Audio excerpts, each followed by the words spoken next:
इंसानी तारीख को अक्सर फतह और अजमत की दास्तान कहा जाता है। मगर एक वक्त ऐसा भी था जब इंसान इस जमीन का बादशाह नहीं बल्कि सबसे बेबस शिकार था। आज से तकरीबन 70,000 साल पहले हम दुनिया के सबसे बड़े शिकारी नहीं थे। हम वो मखलूक थे जो अंधेरे से डरती थी, जो हर सरसराहट पर कांपती थी। वो फिर वापस आ गया है।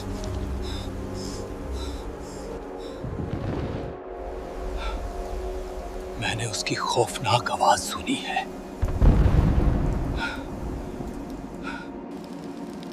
हम उसके करीब नहीं जा सकते।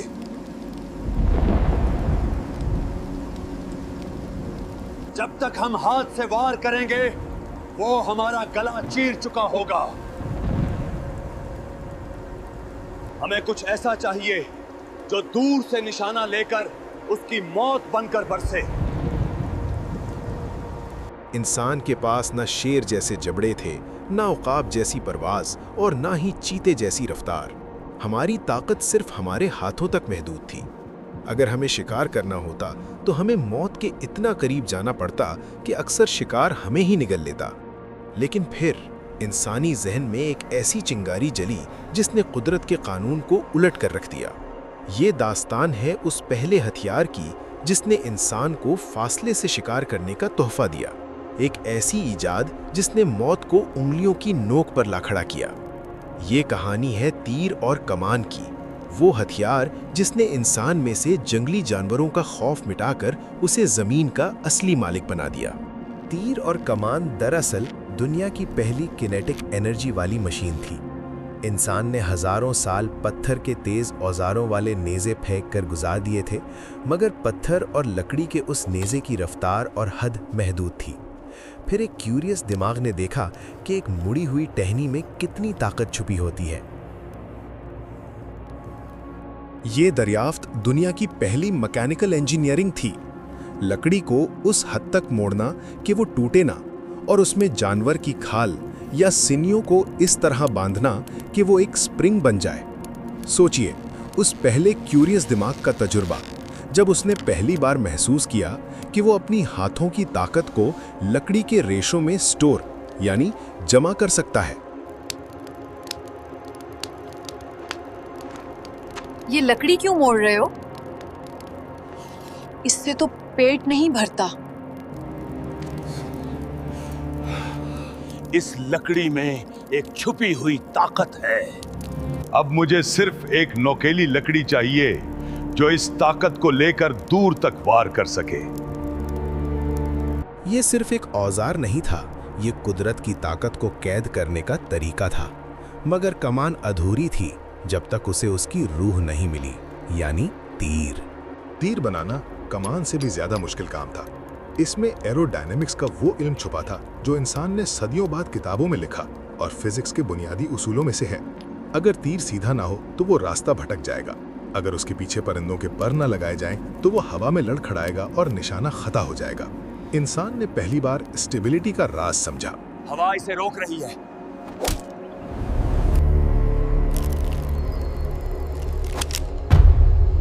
इसे परिंदों की तरह हवा को चीरना होगा। अगर पर लग जाए तो ये सीधा उड़ सकता है। चलो अब दोबारा कोशिश करते हैं। अब निशाना सीधा लग रहा है।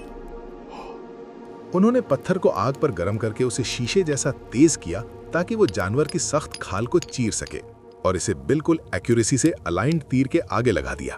जब तीर और कमान पहली बार एक साथ मिले तो इंसान अब शिकार नहीं रहा था, वो दुनिया का सबसे खतरनाक शिकारी बन चुका था।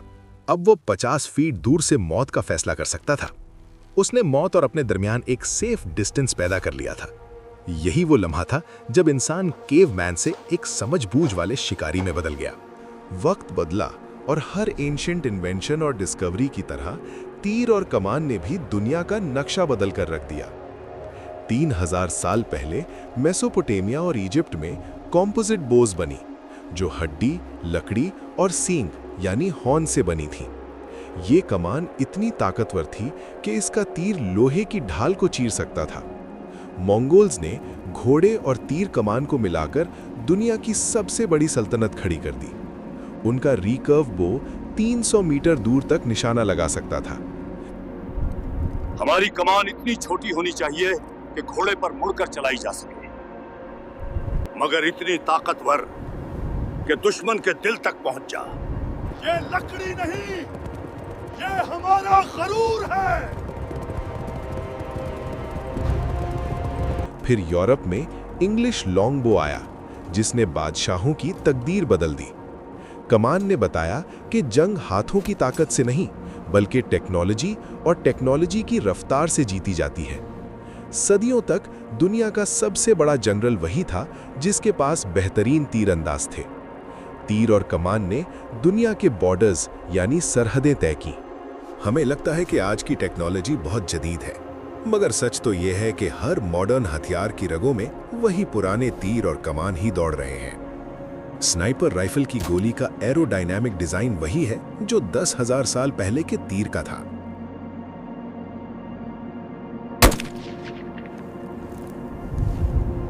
लोग पूछते हैं कि सबसे बड़ी इजाद क्या थी।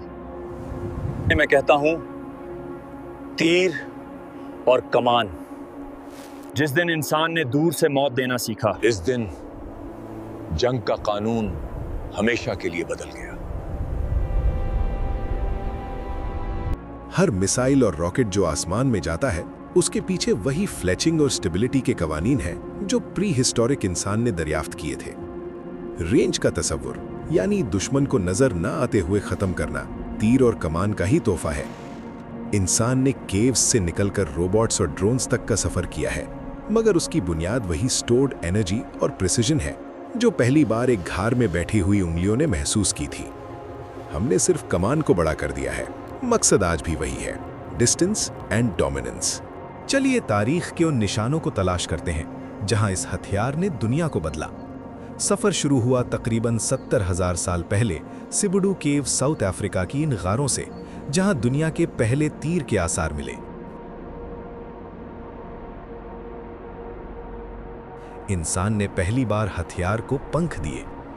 वक्त बढ़ा और लगभग 12,000 साल पहले जर्मनी की एरन्सबर्ग वैली में दुनिया की सबसे पुरानी कमानें मिली हैं, जो पाइन यानी सनोबर की लकड़ी से बनी थी। ये होल्मगार्ड स्टाइल बोज थीं। 5,000 साल पहले सेंट्रल एशिया, जो आज का कजाकिस्तान, उज़्बेकिस्तान, तुर्कमेनिस्तान, किर्गिस्तान और ताजिकिस्तान का इलाका है, यहाँ कॉम्पोजिट बोज का आगाज हुआ। इंसान ने पहली बार मल्टीपल मटेरियल्स को मिलाकर एक सुपर वेपन बनाया जिसने एम्पायर्स को जन्म दिया। 1415 में इंग्लिश लॉन्ग बो ने तारीख बदल दी। आजिनकोट फ्रांस की जंग में 5,000 तीरंदाजों ने हजारों की फौज को मिनटों में खत्म कर दिया। आज की कमान कार्बन फाइबर और पुलिस से बनी है, मगर उसकी बुनियाद वही है। अफ्रीका से शुरू होने वाला ये सफर आज स्पेस साइंस और मॉडर्न बैलिस्टिक्स में जिंदा है। तीर और कमान सिर्फ हथियार नहीं, ये इंसान की अक्ल की फतेह है। इसने हमें सिखाया कि हम कमजोर होकर भी ताकतवर बन सकते हैं। हमने जानवरों को हरा दिया, हमने मौसमों को शिकस्त दी और हमने फासले को हरा दिया। मगर याद रखिए, तीर कमान से निकल जाए तो वापस नहीं आता। हर ऐजाद के साथ एक जिम्मेदारी आती है। इंसान ने दुनिया को फतह कर लिया, मगर क्या उसने अभी तक ताकत का सही इस्तेमाल किया है? उम्मीद है क्यूरियस दिमाग का ये सफर आपके रोंगटे खड़े कर गया होगा। अगर इस दास्तान ने आपको कुछ नया सिखाया है तो इस वीडियो को लाइक और शेयर जरूर करें, सब्सक्राइब करें और बेल आइकन दबाना मत भूलें, ताकि हम मिलकर तारीख के मजीद अनकहे राज दरियाफ्त कर सकें। अगला एपिसोड किस ब्रेक थ्रू पर हो, कमेंट में बताएं। खुदा हाफिज।